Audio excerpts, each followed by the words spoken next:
Presentemente, Deus ainda permite que ocupem lugar nessa criação, a qual pertencem na ordem de coisas idênticas à sua existência, nas relações, enfim, que deveriam ter com os homens e das quais fazem o mais pernicioso abuso.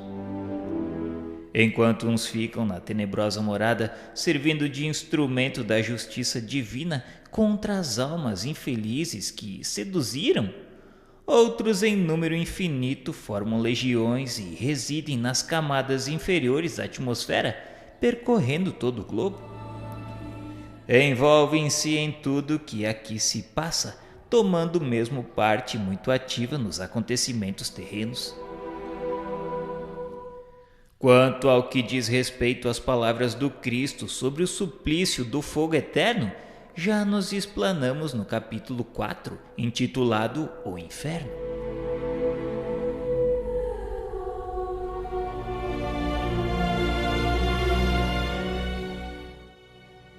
Por esta doutrina, apenas uma parte dos demônios está no inferno, a outra vaga em liberdade, envolvendo-se em tudo que aqui se passa, dando-se ao prazer de praticar o mal, e isso até o fim do mundo, cuja época indeterminada não chegará tão cedo, provavelmente. Mas por que uma tal distinção? Serão estes menos culpados? Certo que não. A menos que não se revezem, como se pode inferir destas palavras, enquanto uns ficam na tenebrosa morada, servindo de instrumento da justiça divina contra as almas infelizes que seduziram. Suas ocupações consistem, pois, em martirizar as almas que seduziram. Assim não se encarregam de punir faltas livre e voluntariamente cometidas, porém as que eles próprios provocaram. São ao mesmo tempo a causa do erro e um instrumento do castigo, e coisa singular que a justiça humana por imperfeita não admitiria. A vítima que sucumbe por fraqueza em contingências alheias e porventura superior à sua vontade é tanto ou mais severamente punida do que o agente provocador que emprega astúcia e artifício, visto como essa vítima, deixando a terra, vai para o inferno sofrer sem tréguas nem favor eternamente, enquanto que o acusador, o causador da sua primeira falta, o agente provocador, goza de uma tal ou qual dilação e liberdade até o fim do mundo. Como pode a justiça de Deus ser menos perfeita que a dos homens? Mas ainda não é tudo. Deus permite que ocupem lugar nesta criação, nas relações que com o homem deviam ter e das quais abusam perniciosamente. Deus podia ignorar, no entanto, o abuso que fariam de uma liberdade por Ele mesmo concedida? Então, por que a concedeu? Mas nesse caso é com conhecimento de causa que Deus abandona suas criaturas à mercê delas mesmas, sabendo pela sua onisciência que vão sucumbir, tendo a sorte dos demônios. Não serão elas de si mesmas bastante fracas para falirem, sem a provocação de um inimigo tanto mais perigoso quanto invisível? Ainda se o castigo fora temporário e o culpado pudesse remir-se pela reparação. Mas não, a condenação é irrevogável e eterna. Arrependimento, regeneração, lamentos, tudo supérfluo. Os demônios não passam, portanto, de agentes provocadores e de antemão destinados a recrutar almas para o inferno. E isso com a permissão de Deus, que antevia, ao criar estas almas, a sorte que as aguardava. Que se diria na terra de um juiz que recorresse a tal expediente para abarrotar prisões? Estranha ideia que nos dão da divindade, de um Deus cujos atributos essenciais são justiça e bondade soberanas. E dizer-se que é em nome de Jesus, daquele que só pregou amor, perdão e caridade, que tais doutrinas são ensinadas. Houve um tempo em que tais anomalias passavam despercebidas, porque não eram compreendidas nem sentidas. O homem, curvado ao jugo do despotismo, submetia-se à fé cega, abdicava da razão.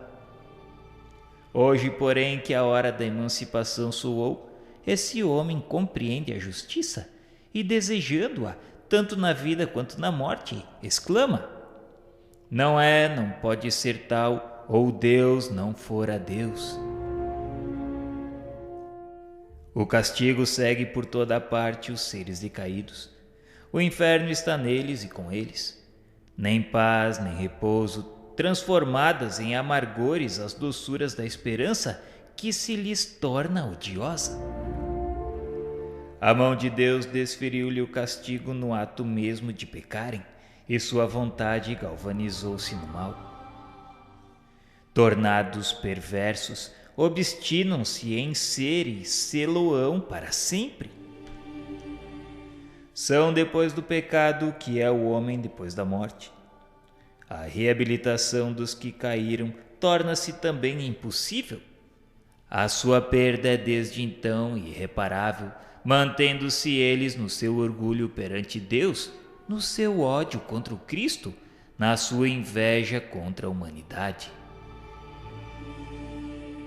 Não tendo podido apropriar-se da glória celeste pelo desmensurado da sua ambição, esforçam-se por implantar seu império na terra, banindo dela o reino de Deus. O Verbo encarnado cumpriu, apesar disso, os seus desígnios para a salvação e glória da humanidade. Também por isso procuraram por todos os meios promover a perda das almas pelo Cristo resgatadas. O artifício e a importunação, a mentira e a sedução, tudo põe em jogo para arrastá-las ao mal e consumar-lhes a perda. E como são infatigáveis e poderosos, a vida do homem com inimigos tais não pode deixar de ser uma luta sem tréguas, do berço ao túmulo.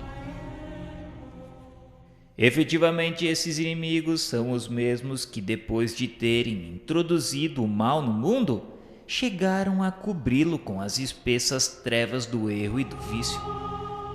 Os mesmos que por longos séculos se fizeram adorar como deuses e que reinaram em absoluto sobre os povos da antiguidade.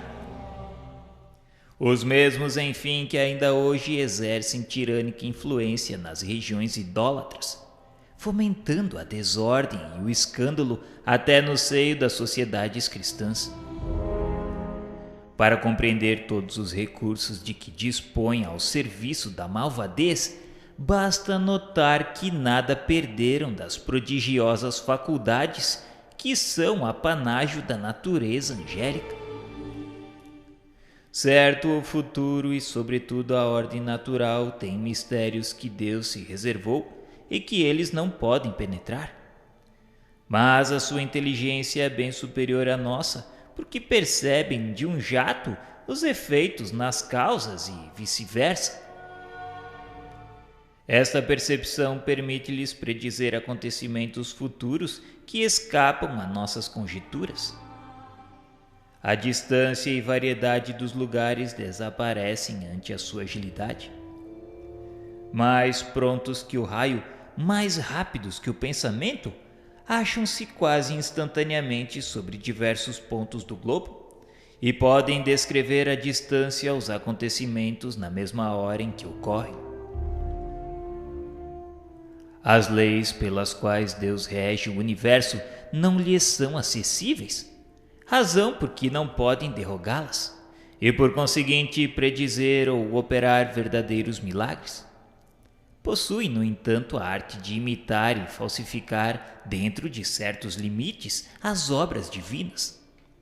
Sabem quais os fenômenos resultantes da combinação dos elementos, predizem com maior ou menor êxito os que sobrevêm naturalmente, assim como os que por si mesmos podem produzir.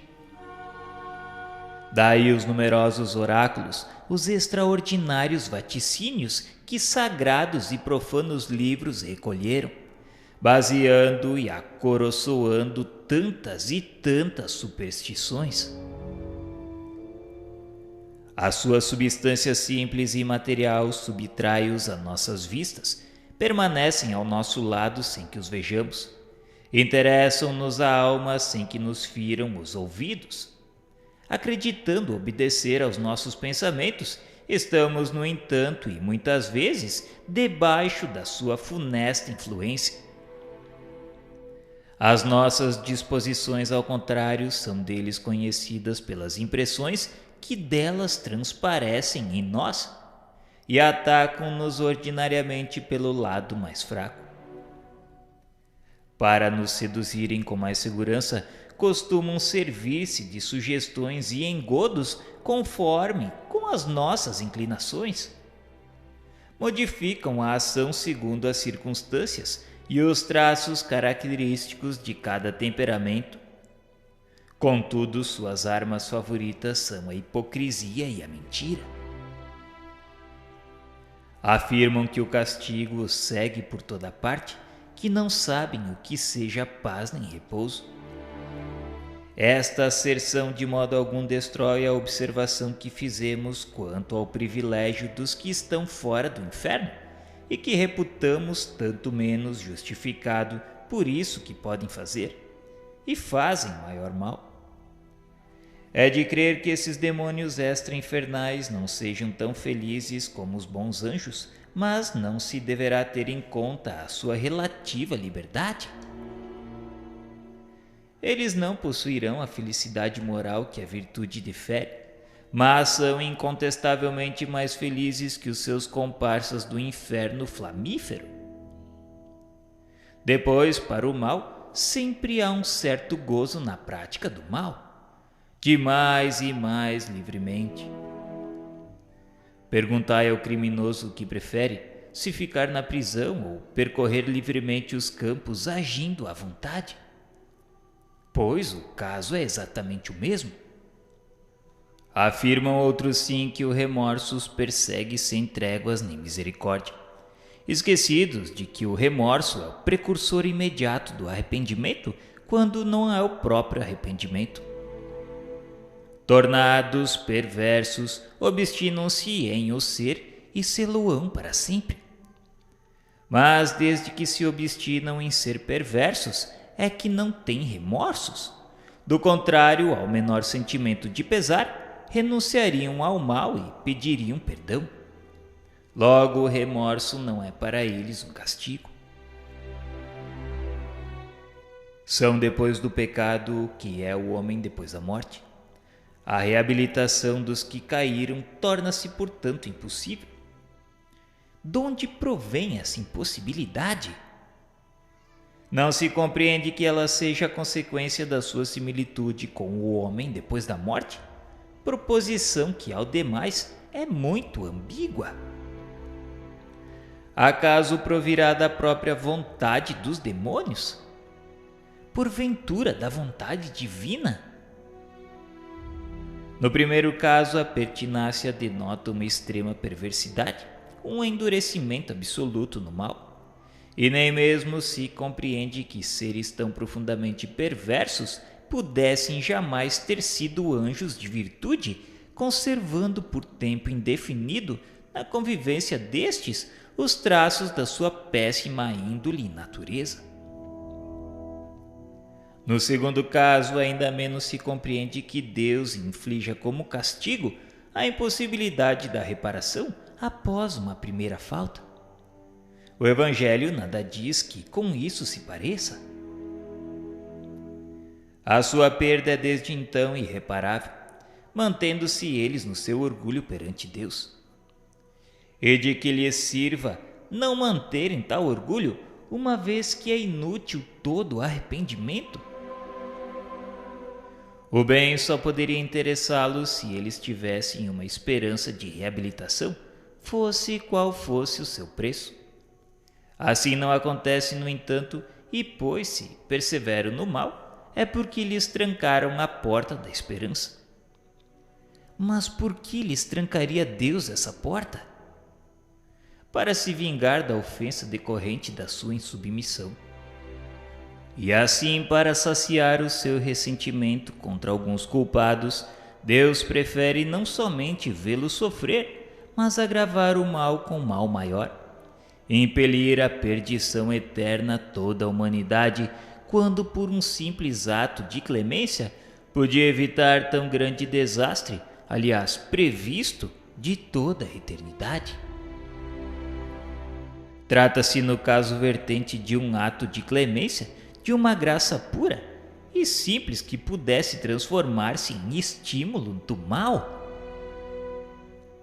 Não trata-se de um perdão condicional subordinado a uma regeneração sincera e completa.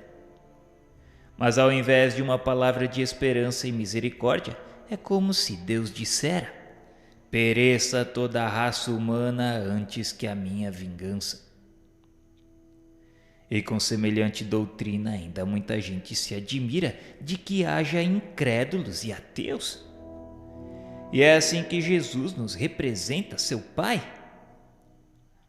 Ele que nos deu a lei expressa do esquecimento e do perdão das ofensas, que nos manda pagar o mal com o bem, que prescreve o amor dos nossos inimigos como a primeira das virtudes que nos conduzem ao céu. Quereria desse modo que os homens fossem melhores, mais justos, mais indulgentes que o próprio Deus?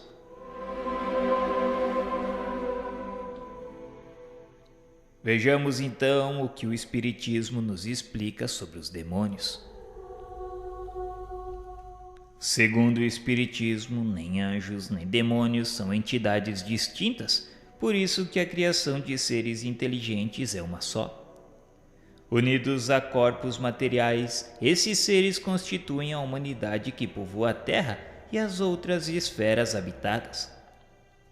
Uma vez libertos do corpo material, constituem o mundo espiritual ou dos espíritos que povoam os espaços. Deus criou os perfectíveis e deu-lhes por escopo a perfeição com a felicidade que dela decorre. Não lhes deu, contudo, a perfeição, pois quis que a obtivessem por seu próprio esforço, a fim de que também e realmente lhes pertencesse o mérito. Desde o momento da sua criação que os seres progridem, quer encarnados, quer no estado espiritual. Atingido o apogeu, tornam-se puros espíritos ou anjos, segundo a expressão vulgar.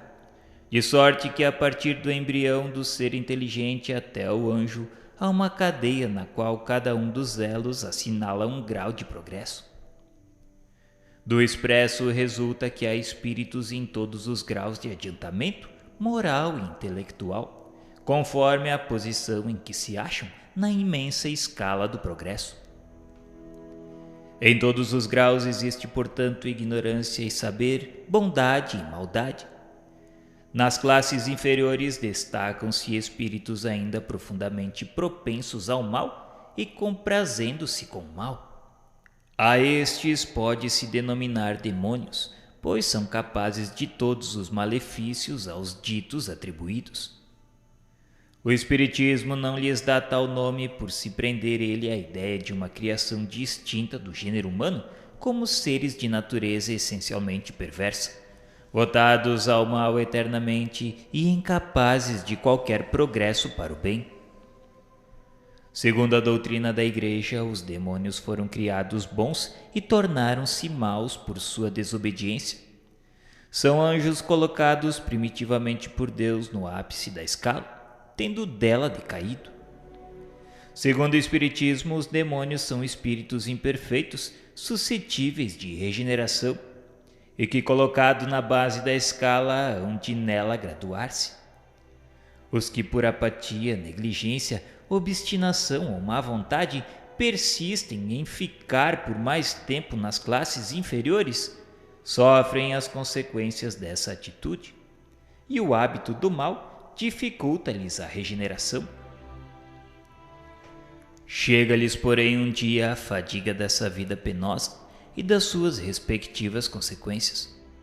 Eles comparam a sua situação com a dos bons espíritos e compreendem que o seu interesse está no bem, procurando então melhorarem-se, mas por ato de espontânea vontade, sem que haja nisso o mínimo constrangimento.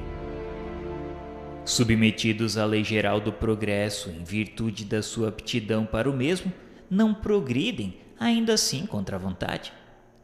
Deus fornece-lhes constantemente os meios, porém com a faculdade de aceitá-los ou recusá-los.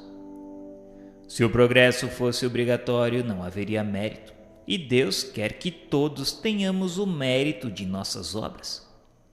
Ninguém é colocado em primeiro lugar por privilégio, mas o primeiro lugar a todos é franqueado à custa do esforço próprio. Os anjos mais elevados conquistaram a sua graduação, passando como os demais pela rota comum. Chegados a certo grau de pureza, os espíritos têm missões adequadas ao seu progresso. Preenchem assim todas as funções atribuídas aos anjos de diferentes categorias. E como Deus criou de toda a eternidade, segue-se que de toda a eternidade houve número suficiente para satisfazer as necessidades do governo universal. Desse modo, uma só espécie de seres inteligentes, submetida à lei de progresso, satisfaz todos os fins da criação. Por fim, a unidade da criação, aliada à ideia de uma origem comum, tendo o mesmo ponto de partida e trajetória, elevando-se pelo próprio mérito, corresponde melhor à justiça de Deus do que a criação de espécies diferentes, mais ou menos favorecidas de dotes naturais, que seriam outros tantos privilégios.